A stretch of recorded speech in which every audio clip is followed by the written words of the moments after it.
Ici, en tant que créateur de la revue Alger Paris, que j'ai lancée à la fin de l'année dernière, dont l'objet est la rencontre des Algériens et des Français de bord de la Méditerranée. Depuis très longtemps, je travaille sur les affaires européennes, sur l'axe Paris-Berlin-Bruxelles, et pour plein de raisons, j'ai voulu déployer ce process d'interculturalité appliquée entre deux capitales, Paris-Berlin, sur l'Europe, aux franco-algériens, et avec une seule ambition, faire aimer l'Algérie aux Français. L'audiovisuel techno réside dans sa stratégie de différenciation, être pionnier et leader du marché algérien dans son domaine stratégique de l'océan bleu. L'organisation technomoderne a fait le mix de l'organisation traditionnelle algérienne qui favorise la relation et une organisation scientifique des Occidentaux qui se base sur la répartition des tâches et l'organisation du travail. Après, réalliance entre la tradition et la modernité. On parlait d'entreprise, de cette notion de valeur, etc.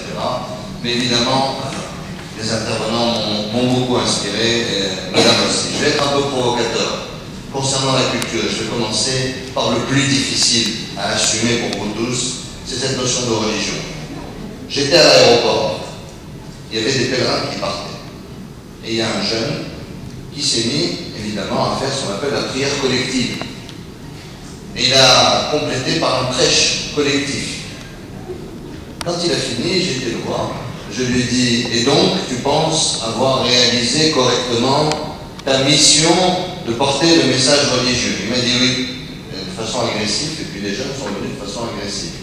Je dois dire que moi aussi, je parlais un tout petit peu de façon agressive. Et je vais vous expliquer pourquoi. Je lui ai dit, vous étiez tous là en train de prier.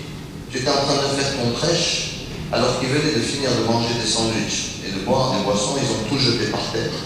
Et il n'y en a aucun, à la fin du prêche, qui s'est penché pour ramasser ce qu'il a jeté par terre.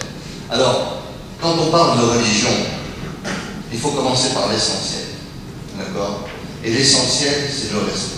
Et quand on ne respecte pas les voisins, quand on ne respecte pas l'humanité, quand on ne respecte pas l'environnement, eh ben, je suis désolé, on est complètement en dehors du cadre de la religion. Et c'est une transition pour moi par rapport à ce que je vais vous dire. C'est exactement ce qui se passe dans notre société. Regardez autour de vous. Il y a des femmes non voilées, des femmes voilées. Il y a des hommes avec la barbe, des hommes sans barbe. Il y a des religieux et des non-religieux. Mais globalement, autour de nous, puisqu'on voit un environnement qui est complètement pourri, c'est sale partout. Les gens ne sont même pas respectueux de leur tenue vestimentaire. Ils se laissent aller. Et pourtant, vous le voyez franchir la porte de la mosquée. Alors, expliquez-moi un peu ce qui se passe. Je me suis posé la question. Je me suis dit, mais pourquoi cette société est complètement aussi déstructurée? D'où vient cette régression? Est-ce que la religion a été le facteur de la régression de la société algérienne? Je ne vais pas vous répondre, je ne suis pas suffisamment philosophe, je ne suis pas suffisamment armé et outillé intellectuellement pour apporter des éléments de réponse. Mais le constat est là, dans mon entreprise, dans mon quotidien. Oubliez que je suis dans l'agroalimentaire. Vous croyez que le combat se situe uniquement au niveau de la compétence? Non, on se bat contre l'ignorance et contre le fait que cette société, en 1962, on leur a dit qu'il n'y a qu'un seul livre qui existe sur Terre et sur lequel vous devez vous appuyer. Tous les autres sont à jeter à la poubelle. On leur a mis dans la tête qu'il n'y avait que le Coran. Et à partir de là, ce n'est plus possible. Ce n'est plus possible d'avoir un dialogue construit et qui tienne la route. Donc qu'est-ce que vous faites? Beaucoup sombrent dans la démagogie, beaucoup sombrent dans le paternalisme, et ils laissent aller des projets de changement profond qu'on rencontre en Algérie. Ben franchement, ça bouge pas trop.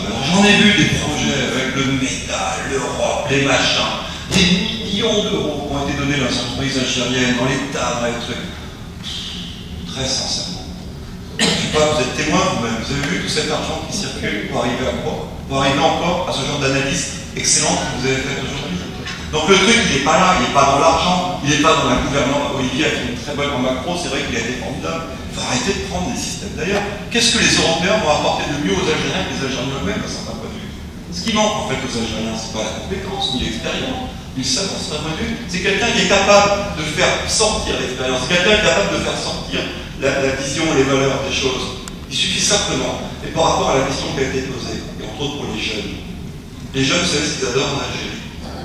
Les chiens, les maîtres, pas les aïms, les hakim.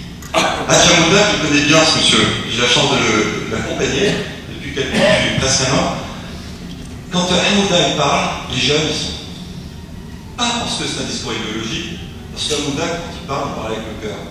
Et les mecs, les jeunes, ils adorent ça. Les garçons et les filles, quand tu vois Haj Saïd parler, respect total, d'accord? Et franchement, pour l'Afrique du Sud, tu parlais tout à l'heure du mur de Berlin, qui aurait pu changer tout ça? Il n'y avait pas un homme. Mandela, un seul. Ça suffit pas grand-chose pour redonner au pays les moyens d'être lui-même. Et le principe de ce que je voudrais évoquer, c'est que les résultats attendus sont très faibles parce qu'il y a une forte inertie énorme en Algérie. Et il se passe pourquoi? D'abord parce que si on veut travailler ensemble, il faut penser que travailler ensemble, c'est un réapprentissage d'une dynamique de travail en équipe. Et tant que les aïeux seront là, ils ne voudront pas que le travail en équipe se fasse. Pourquoi? Parce qu'il n'y a rien de pire qu'une démocratie avancée ou un système socio-parti dans une organisation au risque de mettre à plat tous les privilèges de ceux qui les tiennent. Ça, c'est absolument humain.